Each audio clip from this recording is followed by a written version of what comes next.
He was an AFL captain before his 21st birthday, the youngest in VFL AFL history. Or is it Trengove? It is. It's Trengove. There it is. He was easy on it. Nursed it through nicely.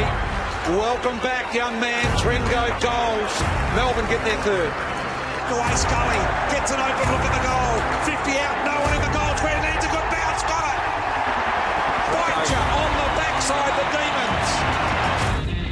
Welcome back to Finance Friends, your personal seat at the table with leaders shaping the financial world. In this exclusive season, we meet with high-profile, incredibly successful athletes who achieve the greatest heights on the sports field and are now dominating the finance world. Today on the Finance Friends podcast, we're excited to welcome someone whose story reflects both the triumphs and challenges of professional sport. Jack Trengove, he talks about resilience and building a career beyond sport. He was drafted as number 2 pick in the 2009 AFL draft to the Melbourne Demons, where he quickly made his mark and at the age of 20, that's right, 20, became one of the youngest AFL captain in AFL history. Unfortunately, his career was hampered with injuries, although this was a bit of a light bulb moment, an opportunity for Jack to reflect and realise that he needs to think about what's beyond football because he might not play 300 games. So he studied commerce and now he works as an equity analyst at Lanyon Asset Management. He shares his story about discipline, leadership and resilience. This is a must-listen-to episode. Good afternoon, Jack.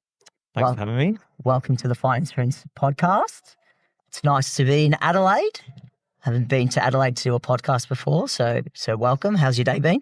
It's been great. You've actually picked a cracker of a day. Adelaide's put it on for you guys, so hopefully you enjoy your time here. Yeah, it's, well, other than the mishap of trying to get the recording studio set up, but we've had a good chat for the last 40 minutes, so it was good. Well, let's do it again. So tell us a little bit about what you do now.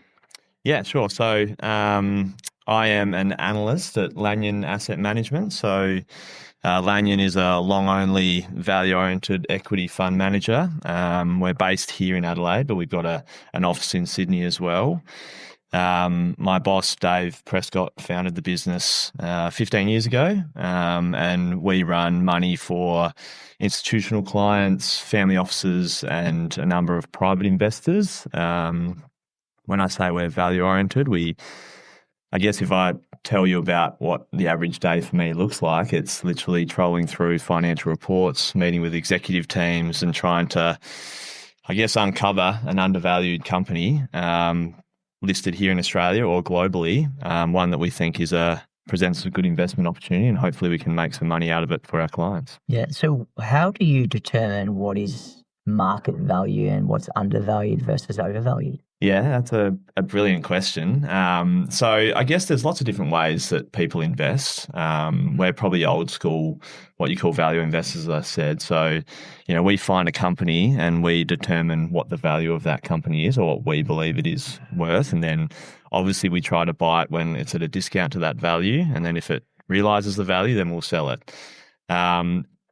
How to determine what that value is, there's lots of different ways to do it, but we've tried to predict what the future cash flows of that business will be and then discount them back to today's price, and then you can determine what a value is. There's also different ways, like you can use certain multiples of earnings that potentially there's been a transaction recently of a peer of that company or something similar in that industry, and then you can sort of use that multiple and compare it against the one that you're looking at and see if there's differences. A few different ways, but we think that's the safest and best way to generate strong returns through whatever cycle we're going through over a long period of time. And you've been able to, the proof is in the pudding because the results of the fund have been exceptional. How long has the fund been running for and how long have you been at the business for? Yeah, so this fund's been running since 2019. I started at Lanyon in 2019 and thankfully we've had some pretty strong returns. The returns look very different to what market returns look like. So,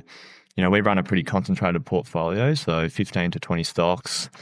There's really no constraints, so we can invest in companies listed overseas, locally, various sizes, from the largest cap companies to very small cap, across all sorts of industries, and we love that flexibility.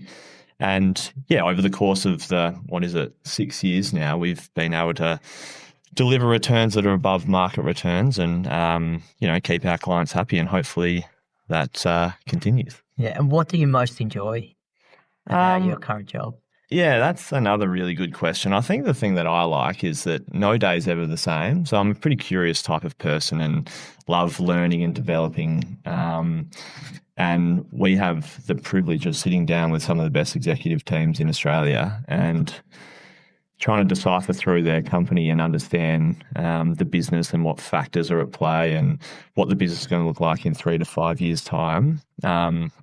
So that element I really like learning, and we could be looking at an iron ore miner based out of the Pilbara one day, and then the next day we're looking at a little unique industrial company with a really small market cap based out of Sydney, out in the outer suburbs. So they're very different, and no day, as I said, is ever the same. And I really like that change up, because it's not mundane in any way. I imagine you'd be continuously learning all the time about industry, about leadership, strategy.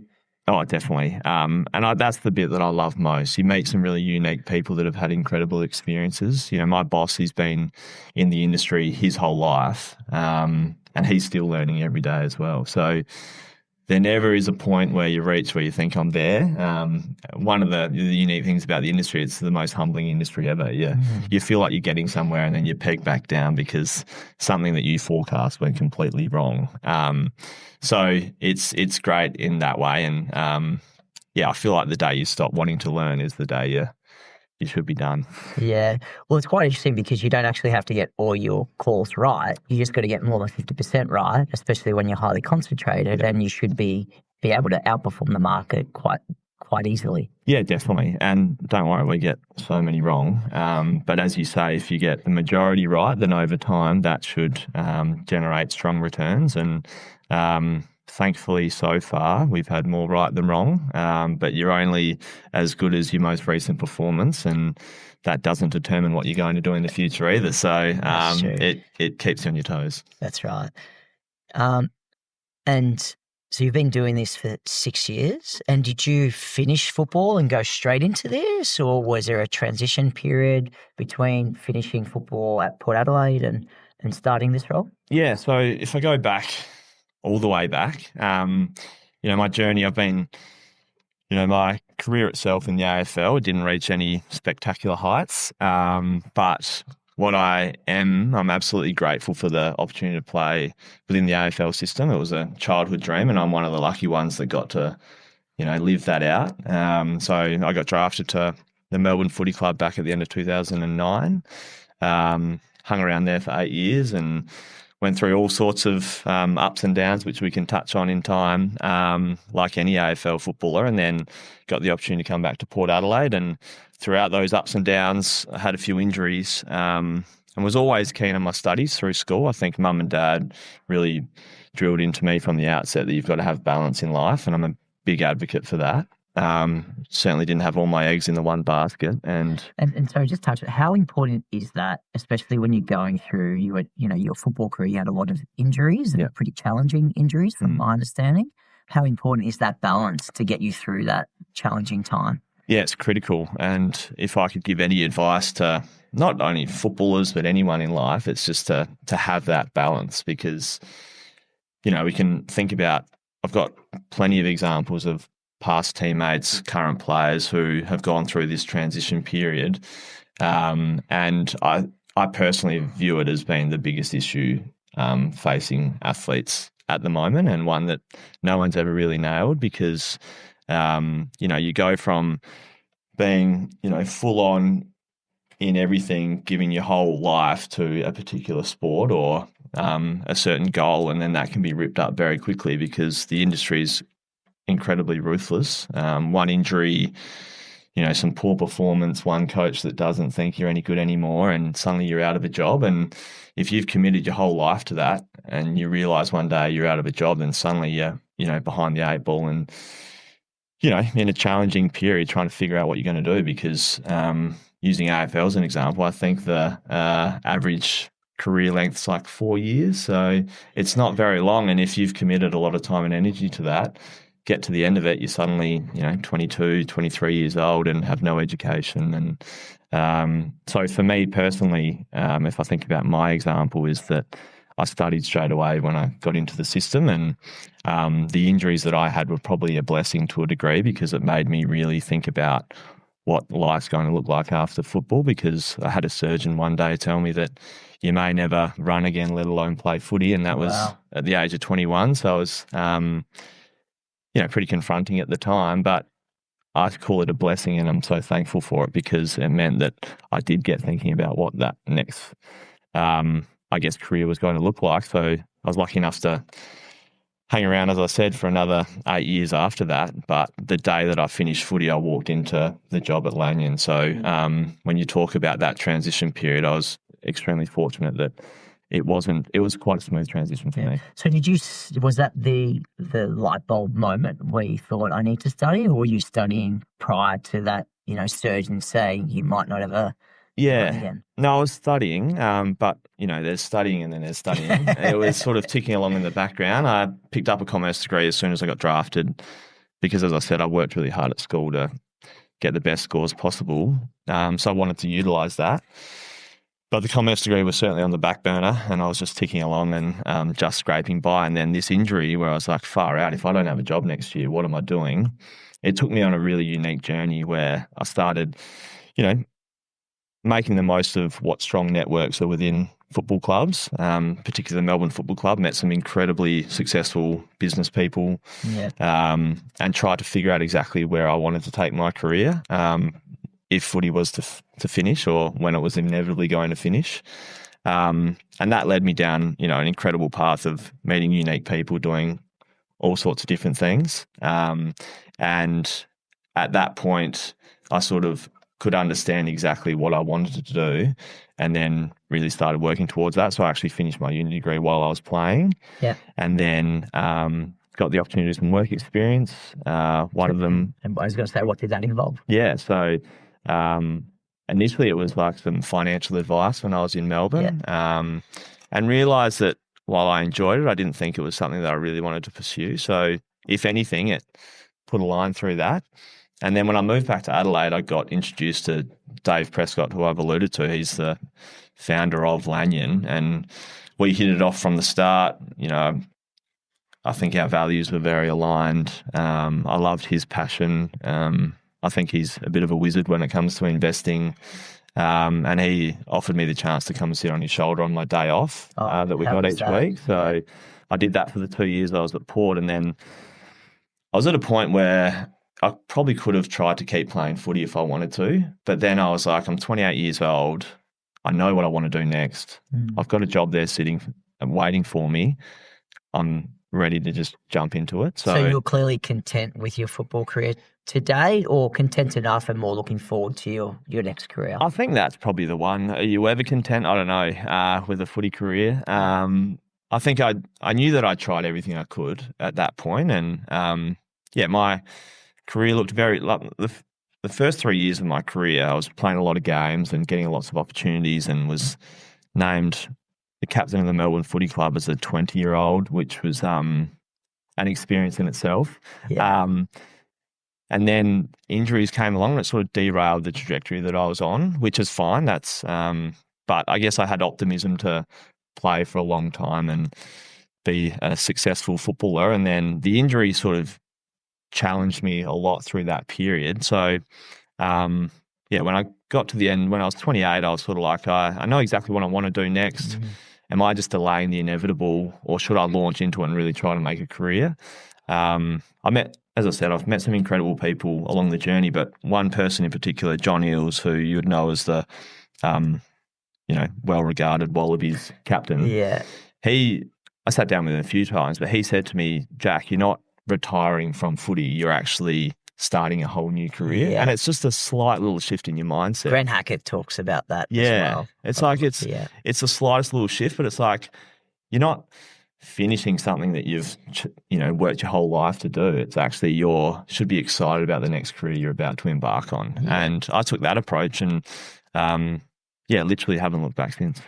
Yeah, well, I think John Eels will listen to the podcast because we had Luke Jones on the podcast. I don't know if you know Luke. Yep. He used to play for the Wallabies, and John Eels is one of his mentors. Yeah. So Luke was saying that John Eels has listened to the podcast, so I'm sure he'll listen to your podcast too. So give him a shout out if he's listening.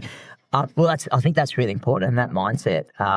And I think, would you say a lot of sports professionals that do finish their career in sport really struggle to look forward and maybe too busy looking a little bit backwards? Definitely. And whether it's they're not content with what they achieved through their career or they're unsure as to what they want to do next, there's lots of different reasons. But the biggest thing that I see with athletes transitioning is they're a bit lost for a period of time, which is normal. You go from, if you've had a 10 to 15-year career, you're told literally where to be, what to do at every moment of the day. You're told what to eat, how fit you should be. When you can drink, when you can't drink. Exactly. If you can go out, you can't go out. Exactly. So, that's just removed and suddenly you're left to your own devices. It's a unique situation to be in, and some people haven't been in that situation since they were 18, but that's coming out of a school system where you're sort of told similar. So I see a lot of people struggle through that, and that's why I encourage a lot of young athletes or athletes of any age to figure out what their passions are away from the game and try to start pursuing as to what that might look like in the event that your career's done. The earlier you can do that, the better off you'll be. And you may still take years to figure that out, and you may not figure that out, but at least you've started that journey. Yeah. And when the inevitable day comes that your career's over, you're better position to actually make a decision. Yeah, that's correct. And also the good thing is that you, as a professional sports person, you get access to so many brilliant minds that obviously want to talk to you about your sport. Yeah. So how do you reverse that? Because people want to talk to you about, the Melbourne Football Club being the captain and whatnot, but your mindset needs to be, I want to learn from you as well. So a lot of what we've seen, and Andy Gowers, who's was on a podcast a few weeks ago, he speaks about that and trying to tell the Hawthorn footy players, when we get these people that are very successful, that are sponsors, try and pick their brains about what they do, how they became successful, build relationships that will help you out, beyond sport. Definitely. I couldn't be a bigger advocate for that again. And it's shifting that conversation. So, as you say, if you've got a bit of a identity as a footballer or an athlete, people are interested in you and what you're doing, which is great. But I think a lot of players can fall into the trap of going to these functions and having to sit next to corporate supporters or whoever it is and just think, oh no, here's another situation. I'd rather be home relaxing or rehabilitating an injury or whatever it is. But it's like, no, see that as an opportunity to go meet somebody, be a bit curious, ask questions about what they're doing, because it's amazing how often that it comes full circle. Like the people, I spoke about a bit about the journey that I went on, and I literally my day off for a while there was catching up for coffees. I would have had 3 or 4 coffees in the day, just meeting new people. And I tried to go into those conversations really keen to understand exactly what they do and why they do what they do. And, more often than not, people are quite happy to talk about themselves and what they've done, particularly if they've been successful. Definitely. So just, lean into that a bit and get some more out of it. And then, because the other thing I would say is that door does close. So suddenly you're the athlete that's competing every weekend to now you're 3 years out of the game, not completely forgotten, but largely forgotten, and that door might not be open anymore. So capitalise on the situation that you're in.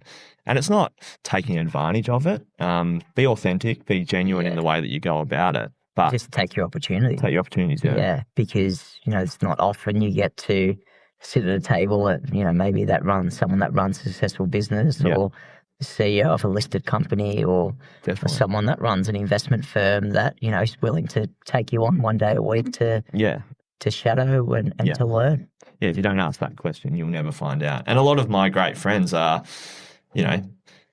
ex-presidents of football clubs, board members who I catch up with regularly now, and they're friends that I'm going to have for life on the back of just, I guess, having the curiosity to ask a question. Yeah. I want to go back to being the youngest ever AFL captain. Is that right? Yeah, I think that still stands. Yeah. Because I know at 20, I was a university student and I was lucky to make it to class, let alone captain a professional sports team that's in the public eye. Can you talk through that journey and what your biggest learnings from that were that have helped you in your career at the moment as an investment analyst? For sure. I completely agree with you. I would never have thought that as a 20-year-old I'd be co-captaining the oldest AFL footy club in the land. But it was an absolute privilege and honour to be in that position. How it came about, I wasn't outwardly looking to become a captain. I think when you're younger, you get pushed into leadership positions because you're probably one of the best players in the team, whereas as you get older, it's actually for purpose. And I think I was selected by my peers just from the actions that I was displaying on the training track. That took me on an incredible journey, and one that I'm very grateful for again. It had its ups and downs, certainly lots of challenges. But I think the key learnings that I took away from that experience was, leadership in itself and what that looks like. I think if I have one regret is that, I was selected as the co-captain and I probably tried to be too much to too many at that period of time and neglected myself. So if I had any advice for young leaders, or leaders in general, it's like, yes, you want to be selfless and help everyone out, but your most important role is probably to take care of yourself first, lead by example, and that's what brings everyone along for the journey. And then on top of that, if you have spare time, obviously help out others, be empathetic and try to develop them. But the best way you can lead is to really drive it yourself and make sure that you're going in the right direction, because you're no good to the team if you're helping everyone else but not actually delivering yourself. So that was a key learning. And then just the skills of communication, delivering direct feedback. Suddenly as a 20-year-old, you're sitting in front of press conferences and dealing with key stakeholders, delivering a pre-game address, all those little things that you develop these communication skills and understand how to communicate with different individuals as well. That's really helped me and shaped me the way that I am today. And then I think, resilience is a massive part of it. Because, there's a similarity with, funds management and professional sport, is that professional sport, you're judged every weekend with your performance. Funds management, it's daily. But, you're sitting out in front of $80,000 on 80,000 people at the MCG, Queen's birthday. There's nowhere to hide. And if you miss that kick, everyone's looking at you and you just got to hop up and go again. Like, there's no other option.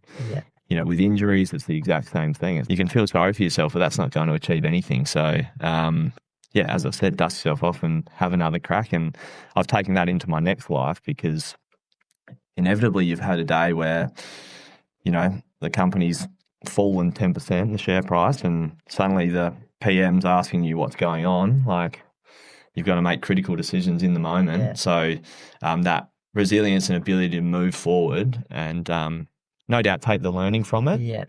Take ownership as well. Take ownership. And then move forward. And I think a lot of those things that I learned as a young captain has really helped me develop me into the person that I am today, which I'm grateful for.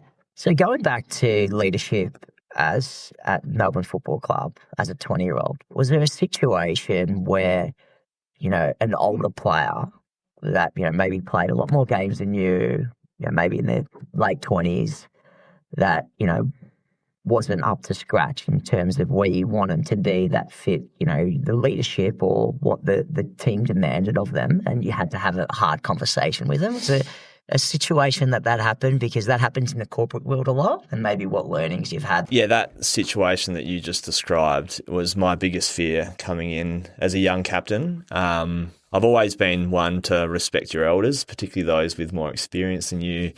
And suddenly you're thrust into a position where you're 20 years old. I don't know, I think I'd played about 50 games at the time, and I'm suddenly looking down the barrel of having to give feedback pretty firm feedback at times to 200 plus gamers who are, 30 years old. And one particular time, the Ds were going through some pretty tough periods in that period of time, and weren't winning too many games. We were going through a bit of a transition to giving opportunities to the younger players, which the older players obviously weren't all that thrilled about. I was sitting there in a situation where suddenly I had to approach an older player and say, I'm really sorry, but you're not playing this week. We've gone with this decision. And, it's character building because I was so nervous going into it. But now I've realised that I shouldn't be fearful of that situation, and I've grown as a person as a result of that. And I think the clear feedback within that is just be direct. Obviously have empathy for the person because it's not the news that they want to hear. But if you're direct and honest and authentic, then they've got no other reason to complain. And if you give them a good action plan as to how they're going to come back into the team eventually, then and continuously following up with them. But yeah, as a 20-year-old, as I said, that was a really difficult situation to go through. Yeah. I think what's also important is if you believe it's the right decision, right? But sometimes have you a situation where maybe you don't feel it's the right decision, but you still have to deliver that feedback? Did that ever happen where maybe you thought, well, actually, we could be better with this player in the team, or did that ever occur? Yeah, for sure. I think, as a coaching group or a team selection, you make decisions, and obviously within that group, you have agreements and disagreements. But whatever that decision is in the end, you have to back it in and move forward with that. If you start having divisions within committees or whatnot, that's when it all breaks down. And you see that in the corporate world now. So, boards will come to decisions and not necessarily all agreed upon, but that's the way forward and that's where we're going. So stay strong with that. As soon as you go around behind their back and say, oh, mate, I wanted you in the team, but we're actually dropping you, then that's where it all falls apart. And that's a big cultural piece to organisations. And yeah, I've been put in many of those situations before, but it's all great learning. Well, thank you for sharing everything today, Jack. It's been a pleasure.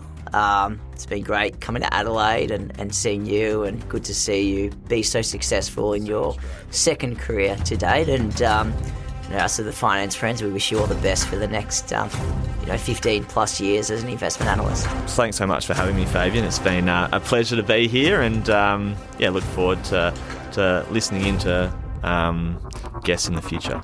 Thank you.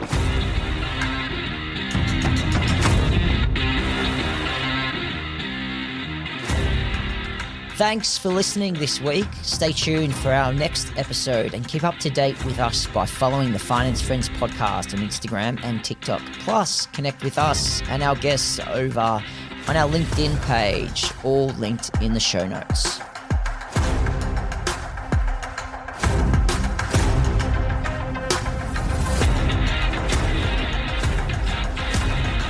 Disclaimer. This podcast exists for informational and entertainment purposes only. The personal opinions of the speaker and guests do not represent the view of any other party. If this recording contains reference to financial products, that reference does not constitute advice nor recommendations and may not be relied upon.